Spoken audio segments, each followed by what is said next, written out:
नमः संस्कृताय। जय हिंद साथियों, आप देख रहे हैं संस्कृत संचयन। मैं हूं डॉक्टर गौतम कुमार। जिनका भी एस्टेट क्लियर है और 6 to 8 के लिए जिनका भी सीटेट क्लियर है पहले से, वे अप्लाई कर सकते हैं बीपीएससी 6 to 8 के लिए। और जिनका एस्टेट 9-10 वाला पहले से क्लियर है, आप क्वालिफाई हैं, तो आप 9-10 के लिए हाई स्कूल के लिए पात्र होंगे। 11-12 के लिए भी बिहार में एस्टेट लिया जाता है। फॉर्म भरवाया गया है, मार्च में परीक्षा लेने की संभावना है। ऐसे में जिनका पहले से एस्टेट क्लियर है वे 11वीं-12वीं के लिए फॉर्म भर सकते हैं। पहले तो ये जानकारी उन साथियों के लिए ही है जिनका एस्टेट क्लियर है या सीटेट क्लियर है। जिनका एस्टेट क्लियर नहीं है, इस बार तैयारी कर रहे हैं, अपेयरिंग वालों को अवसर नहीं दिया गया है।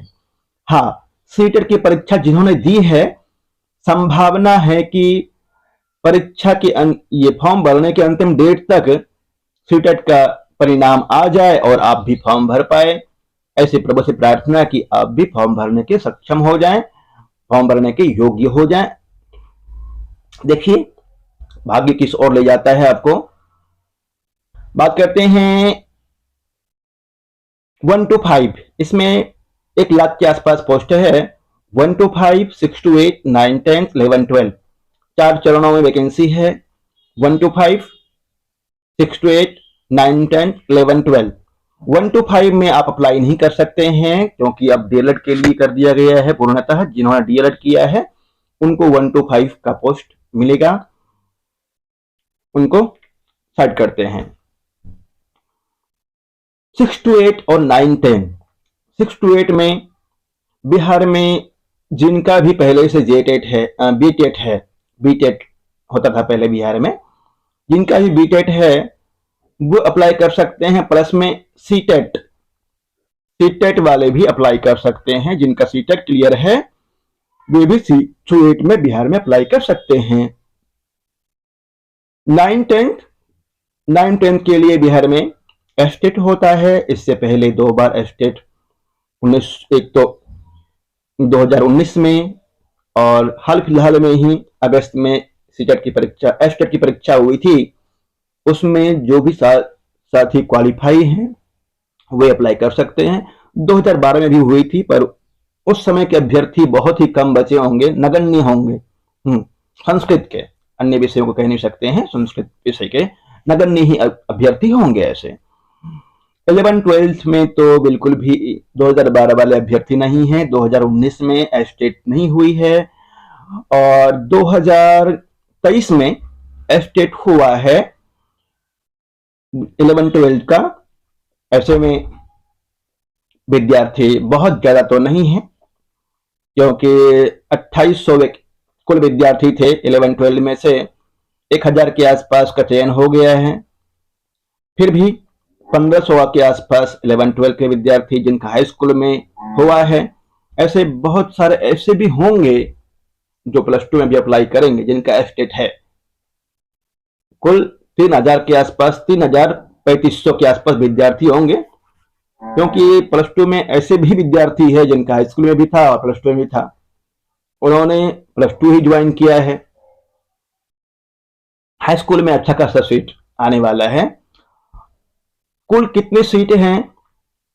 1 लाख के आसपास। ये नोटिफिकेशन 10 तारीख को मिल जाएगी आपको। पुनरअपि 1 लाख के आसपास है। संस्कृत का सीट 6 to 8 में आपको बताया गया था पहले। 6 to 8 में 1000 के आसपास, 9-10 में भी 1000 के आसपास और 11-12 में पीजीटी का पोस्ट भी 800 के आसपास रहेगा। ये एक संभावना है। विज्ञापन आने के बाद पूरी तरह से जानकारी मिलेगी। देख लेते हैं और क्या क्या है। इस विज्ञापन हेतु जाने वाले परीक्षा में, ली जाने वाली परीक्षा में शैक्षणिक प्रशैक्षणिक योग्यता एवं शिक्षक पात्रता परीक्षा सीटेट एस्टेट के अपियरिंग कैंडिडेट को सम्मिलित नहीं किया जाएगा। अपियरिंग कैंडिडेट को सम्मिलित नहीं किया जा रहा है। सीटेट की परीक्षा जिन्होंने दिया है उनका यदि परिणाम आ जाता है फॉर्म भरने के अंतिम डेट से पहले तो आप अप्लाई कर सकते हैं, अन्यथा आप अप्लाई नहीं कर सकते हैं।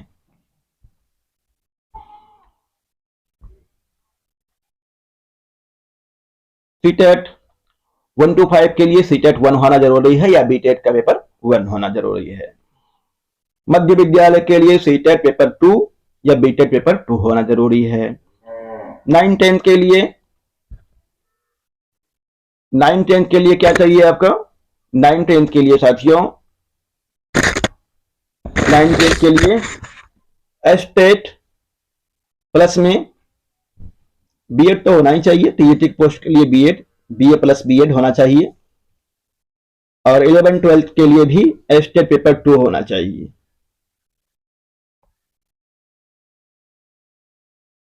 दो 2012 से पूर्व जो भी कर्मचारी नियुक्त हैं बिहार सरकार में उनके लिए एस्टेट की परीक्षा में छूट है।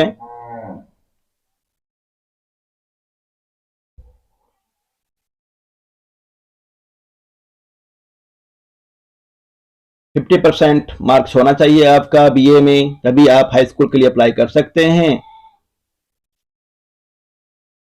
एनओएस डीएड की मान्यता नहीं है, ये भी ध्यान रखेंगे। शारीरिक शिक्षा विषय के लिए आवश्यकता नहीं है इसकी हमें अभी, कक्षा 9-10, परंतु कल्याण विभाग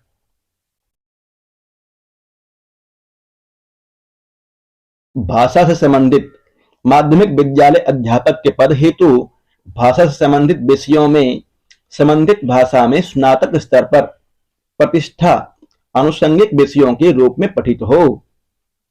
सब्सिडरी या फिर प्रतिष्ठा के रूप में, ऑनर्स के रूप में आप जिस विषय में अप्लाई कर रहे हैं वो पठित होंगे, तभी आप अप्लाई कर सकते हैं। पिछली बार कई साथियों को निकाल दिया गया था क्योंकि बीए में तीनों खंडों में संस्कृत नहीं थी उनकी, इसलिए तीनों खंडों में संस्कृत होनी चाहिए तभी आप अप्लाई कर सकते हैं।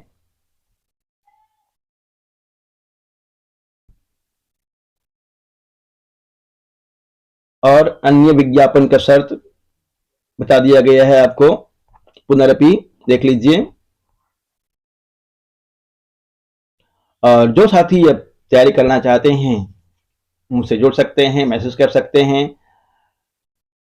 बीपीएससी के चाणक्य बैच कक्षा चालू है, आप जुड़े और लाभ लें। 1 महीने में विश्वास दिलाता हूं आपको संपूर्ण तैयारी हो जाएगी और आप सफल बन करके एक उत्तम शिक्षक बनकर राष्ट्र की सेवा करेंगे।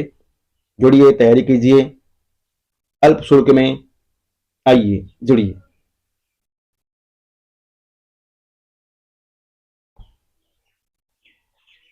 परीक्षा 3 चरणों में होती है, सबने परीक्षा दिया है इसलिए परेशानी नहीं है। अब कोई इसके विषय में बहुत ज्यादा बताने की आवश्यकता नहीं है।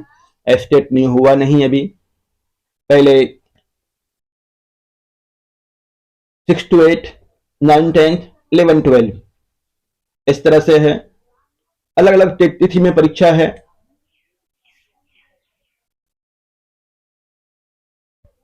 शुल्क सामान्य के अभ्यर्थियों के लिए 750 रुपया, अनुसूचित जाति अनुसूचित जनजाति के लिए 200 रुपया और सभी आरक्षित अनारक्षित वर्ग महिला उम्मीदवारों के लिए 200 रुपया मात्र। दिव्यांग अभ्यर्थियों जो कि 40% से ज्यादा दिव्यांग हैं उनके लिए 200 रुपया, अन्य सभी उम्मीदवारों के लिए 750 रुपया है।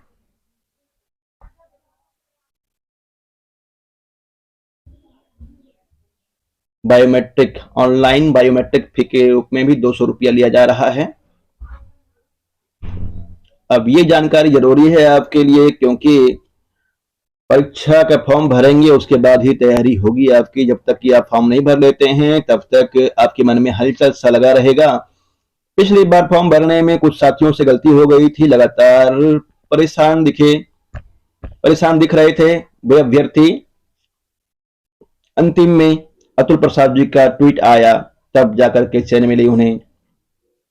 देखिए, रजिस्ट्रेशन एवं भुगतान प्रारंभ करने की तिथि है 10/2/24, 10 तारीख से 23 तारीख तक। 10 से 23 अर्थात 13 दिन ही मिल रहा है आपको रजिस्ट्रेशन करने के लिए और फॉर्म भरने के लिए। विलंब शुल्क के साथ रजिस्ट्रेशन एवं भुगतान की अंतिम तिथि 25 तारीख है। ऑनलाइन आवेदन प्रारंभ करने की तिथि, ऑनलाइन आवेदन प्रारंभ करने की तिथि है 10 तारीख। 10 तारीख से आप आवेदन कर सकते हैं। ऑनलाइन आवेदन करने की अंतिम तिथि ही 25 तारीख है, जो कि विलंब शुल्क के साथ में है। 23, 24, 25 2 दिन विलंब शुल्क के साथ में आपको अप्लाई करना होगा। विलंब शुल्क के साथ रजिस्ट्रेशन एवं भुगतान की अंतिम तिथि है 25 तारीख। ये 25 तारीख के बाद फॉर्म भरने का डेट आपको नहीं देगा, क्योंकि यह विस्तारणीय है। 25 से पहले 25 से नहीं, 23 तारीख से पहले आप फॉर्म भर लीजिए और अच्छी तरह से तैयारी कीजिए। कहीं भी कोई परेशानी हो तो आप कॉल कर सकते हैं, कॉन्टेक्ट कर सकते हैं। कहीं कोई पाठ्यक्रम समझ में नहीं आ रहा है तो आप कॉन्टेक्ट करें।